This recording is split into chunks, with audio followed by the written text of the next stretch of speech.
All right, yeah, it's been a while. Yeah. So today I'm gonna talk about reinventing yourself.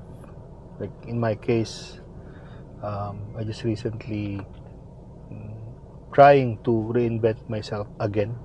The last time I reinvented myself was during the pandemic when I decided to, sell my software company, Hillsoft, and then move to mm, personal branding, content creation, social media, or selling, consulting, from the corporate entrepreneurial life of selling software solutions.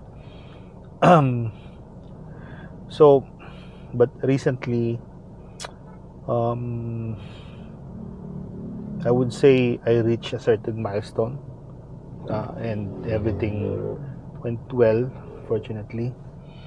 By So today is the last week of August, so start first week of August.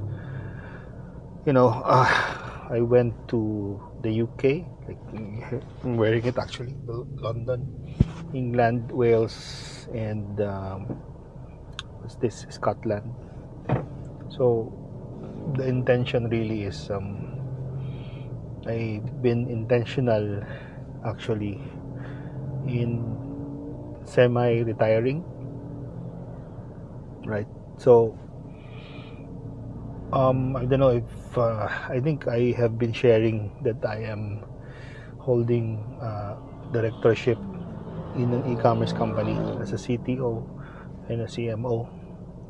So I have talked to the board um, last month, and I told them that I would like to reduce my, my time in that role, so that I can focus on something else, which is what I love to do right now. It's the documenting my knowledge in business processes and digital transformation, or generally anything about business. So that's why I'm blogging now. I think I have tested some uh, medium to long form vlogs in my last recent YouTube posts, and basically that's my intention moving forward. I already have talked to our team. I'll share some of our meetings yesterday about it. Um, but I also would love to share that with you. Okay. So basically, the reinvention that I'm doing is that being more aggressive in creating content on um, in all platforms, across all channels and platforms as much as possible. One thing that I am not diligent in posting is a LinkedIn and YouTube, probably Twitter and Threads. So this time I would like to be, you know, more present to those platforms on top of the platforms that I am uh, always present now, which is IG, Facebook, TikTok. Okay. So the idea is that to provide medium to long form content, hopefully on a daily basis, like um, different themes per day. Like every Monday is all about branding and marketing. Every Tuesday is accounting. Wednesdays are HR. Thursdays are sales. Fridays are vlogs like this, and then all of them will be split into, 3 to 5 short form content also, right? Um, so the question here is that how can I be able to do that? Okay, I think that part of me in my work habits, which is I enjoy doing, is the creative stuff, which is the writing of the content, the actual filming, execution, and editing and posting. So it's really difficult to do or to stimulate your creativity if you have some work to attend to, messages to attend to, correspondences and whatnot, because I've been practicing asynchronous work communication ever since, right? So this time, since I have experience not being able to communicate when I was in the UK, here in the Philippines, because of the time difference. So meaning when I'm asleep, it's already in the morning of day in the Philippines. So by the time I wake up, it's already 1 p.m. or probably 12 noon. So that means in the past 3 weeks that I've been there, and every time I wake up, I see messages, and you know, one thing that I'm always worried for not replying fast enough is that there might be chaos. Okay, so that was embedded in my system already in the past 20 years, that if I don't reply soon enough, then there might be consequences. So I'm trying to change that. I'm trying to reinvent myself in that anxieties and worry by, the plan of doing the content creation daily every morning from 8 a.m. to somehow 11 or 12 noon every day, and then attend to meetings and messages after lunch. So that's the idea. So hopefully I'll be able to pull this off. I'll start Monday next week with the help of my team, my virtual assistant. Hopefully I'll be able to do this thing. Another thing that I'm planning to also improve is my health, particularly the diet. One thing that I also would love to share with you is trying out meal preparations. So do groceries myself on a weekend and then prepare my meals. Use high protein, high fiber diet. My objective is to lose weight, to lose some body fat. So again, I'm going to share some of that in the next coming clips. Alright? Ciao. Sinasabi ko kay kasi, I'll be more aggressive ngayon sa content. Sa branding mo? Sa personal brand. It may be may crossovers din to sa the playground. One thing kasi is that in the past years, as I explained to you nga, most of my content medyo high level eh. Sometimes may konting mid-level na content. Pero some of those, for example, yung business registration, how to register a business, SEC, your barangay clearance, etc. Pero pag nagpunta ka sa SEC kasi, within the application of new company, meron dong mga information that you need to fill out na hindi mo alam kung para saan. Yun nga, yung mga authorized capital, etc. Or for example, sa DTI, meron dong ano ba yung scope nung business mo. Is it the entire country? Is it region? Or is it city? Something like that. So I'll be more intentional na dun sa more detailed content. So for example, kung branding or gusto mo magtayo ng business, what are the ways to test your business in the market even before registering a new business? So hindi siya kaya ng 60 seconds lang or 90 seconds na video. Before, what I do is that sa social media, halos MWF lang ako nagpo-post eh. Pero this time, I'll make it daily, tapos 3 times a day pa. Diba? And then, yung medium to long form content, daily siya. Sa YouTube and podcast. No. So what I'm saying, yung nasabi ko kay Monday more, for example, para siyang, ang concept kasi is parang TV. 'Di ba? Sa TV, Monday may sitcoms. Iba yung sitcom sa Monday, pag Tuesday, Part 2. Then not necessarily part 2 eh. Halimbawa, Tuesday is, nung panahon ko may palibhasa lalaki, 'di ba? Wednesday may Home Along the Riles. Parang ganon. So, so every Tuesday yung palibhasa lalaki, every Wednesday yung Home Along the Riles, every Thursday yung I don't know, kaya ni Mr. Kaya yung mga panahon ko, I don't know kung naabutan yun. Variety of contents na steady siya every week. Na-steady siya every week. Para alam nila na every Tuesday, accounting. So every Wednesday, all about HR.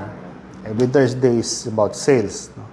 Friday is about productivity and vlogs. Ngayon, yung sa atin sa podcast, iniisip ko na lang siya every Saturday. Kasi meron tayong plan na every other week, every other Saturday, meron tayong workshops na face-to-face sa playground. At the same time, may event sa gabi. So, yung workshop naman starts as like morning, afternoon. Tapos towards sa gabi. So, morning, pwede tayong mag-podcast sa playground. Pero ano lang yun, strictly sa playground na content. Doon tayo magkakot ng invites, which we are doing before when we started. At tigil lang yun because hindi naman shift, pero nawala lang yung sistema. In any case, no. But again, ang challenge kasi ng usually sa podcast is yung i-invite mong guest eh. So ako, which is may mga usapan na rin naman sa podcast community na nagsasawa na rin yung mga tao sa mga interviews eh. So this time is more of talagang value na mabibigay mo sa audience. Na makaka-relate talaga, di ba? So, what's this? Sila ano pala to? Okay, so ganun yung magiging content natin, ano? Adjustment. Adjustment. So, yung kailangan ko from on your end nga is that yung at least any write-up before dun sa day of my call. Kasi wala akong ibang gagawin pag weekday, pag sa morning. Actually, right now, naka-do not disturb ako eh. So, I don't know, baka nagme-message kayo, minsan hindi ko masasagot agad yan sa umaga. Na-exercise ko kasi yan during when we were in Europe kasi pagising ko doon is alauna na dito. No. For the longest time, medyo worried ako lagi pag hindi ko nakikita yung mga messages. Kasi nga, baka may chaos na nangyayari, di ba? Kasi I'm managing naman not only this one, I also have others eh. Like, di ba? Pero since yung may experience in the past 3 weeks there, na wake up, na alauna na dito, yes, maraming messages, pero wala namang chaos. Yeah, parang updates na. Oo, so I think that will work. So moving forward, I would never, not never, but I'll try my best not to look at my phone and really focus on the creative activity. Diba? Yun. So, yeah, I'll really bombard people with content. In a way, ha? Kaya palang aggressive din yung ads nyo lately. Hindi. Same pa rin naman. Yun din po yun. Lumabas kung saan. Mas malaki lang yung budget ngayon because of the inventory course. Nag-effective po coach yung lately, yung ad creative po na na-create natin ito po. Yung dalawa po siya. HR na. Yung ba yun? Yung parang hindi talking head lang. Yung you're Picture doing lang. your thing habang nag-ano. Hindi yung nirecord mo na Nasa nagsalita ako. whiteboard. Oh yeah, yung lang yung naglalakad. Yung parang nag-move yung camera. Hindi. Yung nasa whiteboard. Nag-whiteboard ako. Yung HR. Oo, yung HR. Tapos meron yung nagpunas ako ng gitara, etc. Tawa nga ako yung sa HR side. May nag-comment dun eh. Blurred it. Turuan niyo yung camera. Yung cameraman niya. Cameraman yun na. Huwag daw gawing Wag- portrait wag gawing mo. Mas portrait. maalam pa sa cameraman. Pero binlock ko na yun eh. Yung mga ganun eh, binablock ko yung Mas ganun. maalam pa sa cameraman. Kasi yung pangit tignan pag landscape, putol yun eh. Hindi daw kasi mabasa po yung nasa whiteboard. Basa naman. Baka mga... Hindi, meron lang talaga mga taong mahilig mag-comment. Yung mga ganun kasi binablock ko na agad yun. Mema lang. Yung hindi naman nagko-contribute ng something. But anyway, so that's the plan. Yung kailangan ko tulong, actually I can do the editing ng long form. Pero yung short form na parts, baka doon ako humingi ng tulong sa yung part. Yung script plus yung ano. Tapos every Thursday kasi most likely yun ako mag-effort ng time to for course, yung course updates. I will not launch a new course probably this September, pero a new edition ng accounting at saka HR. Si June na rin yan ng updates eh. Okay. Mga outdated na yung iba dong part. No, tsaka yung So, template. probably new lessons po na i-add po natin. Yeah. Not really add lessons, but number one, add, for example, iba na yung may changes, for example, sa daily minimum wage, di ba? Recently, this August lang yata yun. So, i-update ko lang yung portion na yun. Tapos yung mga Since dati pa po si accounting. nagbago yung tax rate, for example, baguhin ko din yun. So, ngayon naka 5th edition tayo sa accounting. So, magsi 6th edition tayo for September. Sa ano naman, 2nd edition pa lang sa HR. So, after that would be October, most likely I'll introduce na di Sales 101 naman na course. Parang susunod na ang mga marketing. Parang ano doon boss na style is parang Andrew Tate, yung ikayo na rin magiging aggressive na rin kayo na these kinds of sales technique works, ganun. I think yun ang kinakatch nyo yun ng tao. Oo nga. Napansin ko Yung eh. ano eh, yung Ayun na dapat lang. mahanap natin kilig. Ayoko mag-anto din, baka makulong din ako. Hindi naman magmumura. Nakakulong ngayon yun sa Romania. Sa Romania. Di ba nakalabas na? Hindi, naka-house arrest. Na naman? Nangangapa. Anyway, so that's the plan. So again, it's starting next week. In the meantime, for this week, I'll give you my yung mga topics na i-discuss for next week. Siguro baka makapag-come up ka ng draft. Ng draft. Coach, ask ko yung blog post natin. Continue din po. Happiness. Magbe-base na tayo doon. So baka maging daily na rin tayo. Okay. So kung ano yung Monday, Tuesday cadence natin, yun na rin yung Yun na din po. yun. Daily blog post na yun. Daily na rin siya. Oo. Kung ano na rin po And then how about coach yung email? Weekly po siya or daily? Yung email mismo? Hindi, kung 1:1 yun. 1 blog post, 1 email. Sa mga na dito kasi playground na kami. Sinali pusa ko lang siya na rito. Siya po ulit. Hindi, strategically kasi, we have to really define yung cohorts. Yung tatawag ng cohorts. Yung iba-iba kasing personality ng bawat audience eh. So tama yun, mayroong isang for freelance, yung how they think.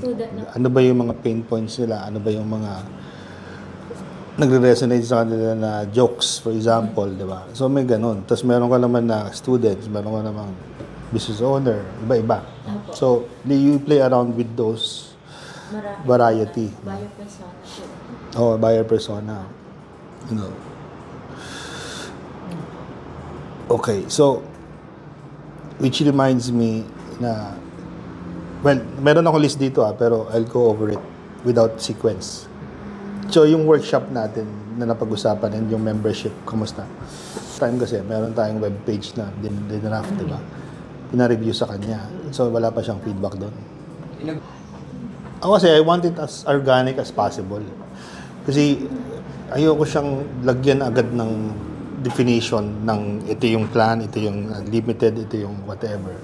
Gusto kong mag-create ng group na organically intimate. You know what I mean? Ayoko kasi na parang ang dating niya masyadong commercial eh. So, how do we do that? The first step to do that is to really make friends with yung first core group. Diba? So, paano mo kakaibiganin yung mga first core group mo? Ang question ko ngayon is, if genuinely ba gusto nating magkaroon ng grupong ganon? Gusto ba natin magkaroon ng kaibigan na ganon? Do you know by what I mean? I don't think that will work by putting Hindi siya genuine. a membership plan. Oh, ganyan. Pagka kasi I don't know. I don't know if you understand what we're talking about. Kasi may plano kasi magkaroon ng playground club. It's a club, it's a membership club. Kasama po si Sir Edson. Mm-hmm. Ano po siya na So lahat yan. So club na may friendship at the same time may benefit like Community. Workshops, mga coaching, create ako ng community. community. Parang yung community ng freelancers, for example, ganyan. Or si Shoden may tribe siya. So, parang ganun yun. You want to create the same thing, pero sabi ko nga, I want to create it for the playground club, pero I don't want to take the lead. Facilitate or something. I don't want to facilitate.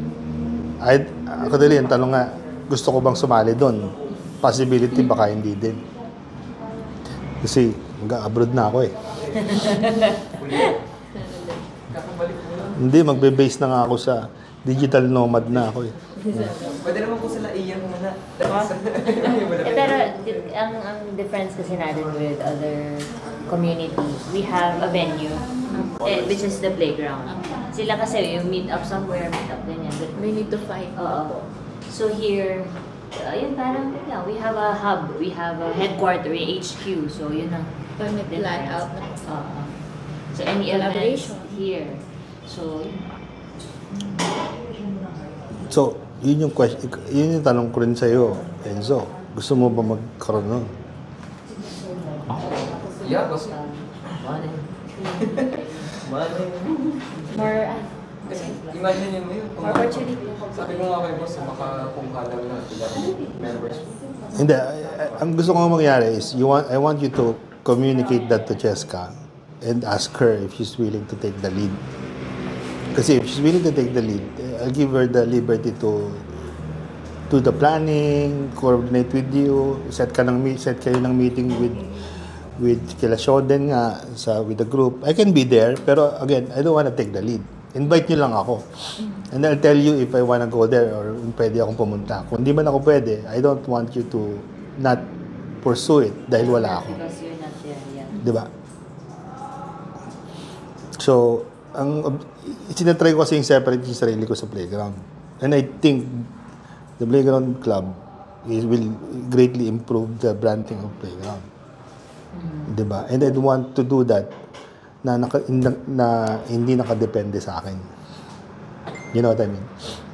So otherwise, matatali na naman ako. Hindi ko magagawa yung mga content na sinabi ko sa'yo. Okay. Yun yung reason ko eh. Dahil meron akong personal brand na gusto kong dun mag-focus. Pag mag-involve pa ako dyan, umubos yung oras ko. Tsaka makukonfuse na kung sino si Playground, sino si Dennis. Magkaiba po kasi Yung branding tayo. Okay? So, update mo lang ako doon. I think maganda may progress lang tayo na. So, second, okay, so, ang next step doon is, whatever that is yung schedule kailan ng schedule ng next workshop natin. Kasi yung plano, every 2 weeks may workshop. At saka event. So, I'll wait for your feedback on that. Pero di ba yung QuickBooks yung pinost ko? Yeah, Kasi may mga raming QuickBooks na private. Katulad ngayon, meron pa ako kay Gio next week. By the way, my name is Dennis Hilario. No? So, Hilario po. No? So, I've been implementing mga software since 2001. Yung mga, actually before QuickBooks, meron kami sariling software. We call it Hillsoft. It's an ERP solution. Mas broader kasi yun sa QuickBooks eh. Ang QuickBooks kasi parang medyo for smaller, na operations. Pero kayo, medyo malaki na yung operations nyo actually. Pero pwede naman natin gamitin pa rin ng QuickBooks. No?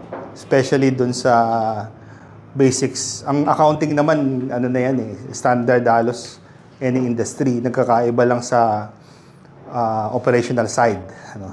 Pero kung generic lang na inventory management, I think we can also implement QuickBooks. No? So, what I normally do is, I firstly, understand yung structure. And paano nyo kinakapture yung mga transaction. I think meron na tayong quick discussion about it, Lori, di ba? Pero this time, mas detailed. Kasi whatever the structure is, yun yung implementation na gagawin natin sa QuickBooks.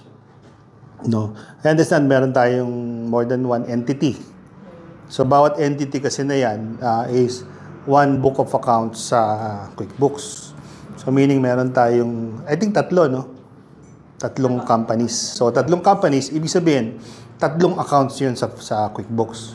Kasi kung gagawin natin isa, maghahalo-halo yun diba? So, dapat hiwa-hiwalay siya. Kasi yung mga series din ng, numbering ng mga invoices, ng vouchers, would be kanya-kanya din yan per account or per company. No? So, siguro, let's start with that.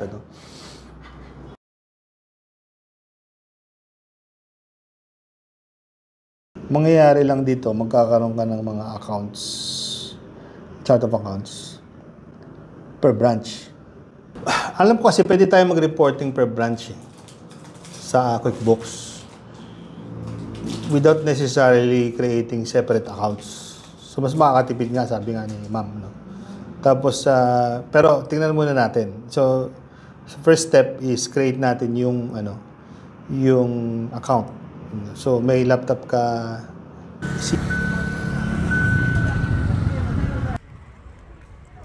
Got here at Decathlon. Buy new stuff for my reinvention.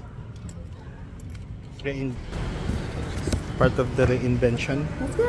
Your ball. You like your ball? Like it? Yeah. So we have some gloves. Oh, you have to wear this because it's hot. Yeah. Basketball net. Good. Exercise bands. Okay. For the Marcus Feely workout, we need some new set of dumbbells. Helen. Yeah. Ako, Lena.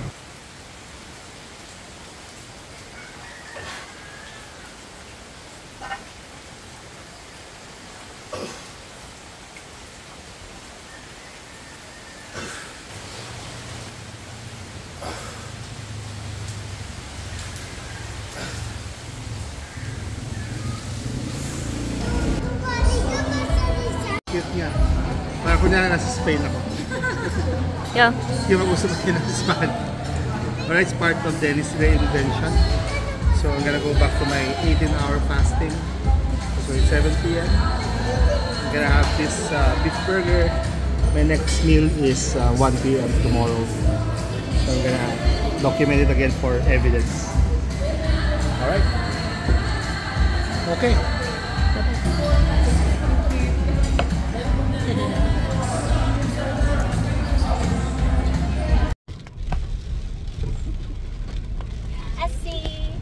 Typhoon. Do you know the name of the typhoon? Enteng. Typhoon Enteng. We're going to the playground because the kids have virtual class. And Charlie has a driving lesson. Driving lesson. Cancel. I hope they don't cancel.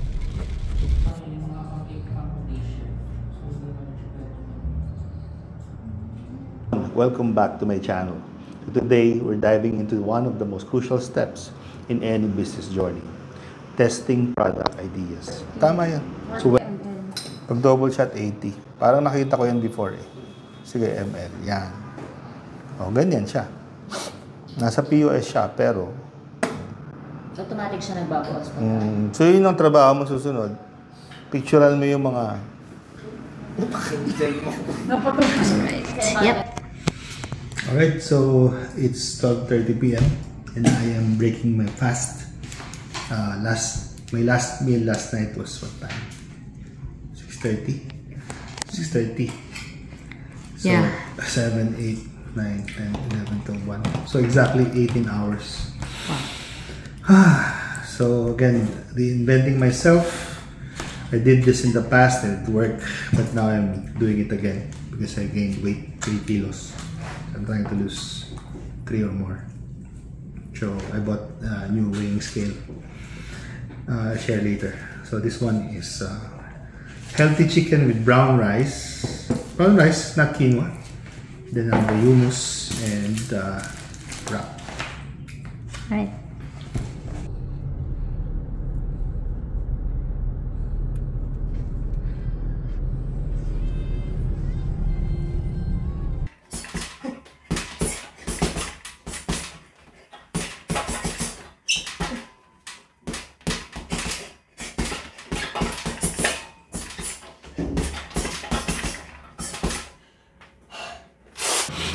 So in the Philippines, employment is governed by the Labor Code, which categorizes employment into several types. These include regular, probationary, project-based or freelancers, seasonal, and casual employment. So I'm wrapping up this week with my Reinvent Myself blog. So apparently I had a plan. I shared my plan, but plan doesn't always happen as planned. So one of the things that there are several things I tried this week. Like for example, creating content on a daily basis, medium to long form content on a daily basis. But apparently, the schedule, my schedule really does not make me able to do it. So I had to do some iterations or pivots, but still I'm really frustrated about it. I'm just sharing it, and in reality, I think practically speaking, it's a better plan now. So instead of daily medium to long form content, I decided to do it MWF, so that I have time on Tuesdays and Thursdays to do other things like course updates, and also writing for my new edition of the ebook Small Business Guide to Digital Transformation. I also plan to do meal plans for my diet. I haven't been able to do that this week. Well, maybe I'll try to do it the following week, but in the meantime I just did fasting. So I think the lesson here is that you don't have to be hard on yourself every time you're not achieving your plan or your goal, and make iterations, pivoting, as long as you have that intention to improve and intention to grow. And I think there's nothing wrong about it. This is a blog wrap up, so thank you so much for watching up to this point. So I'll see you in my next vlog.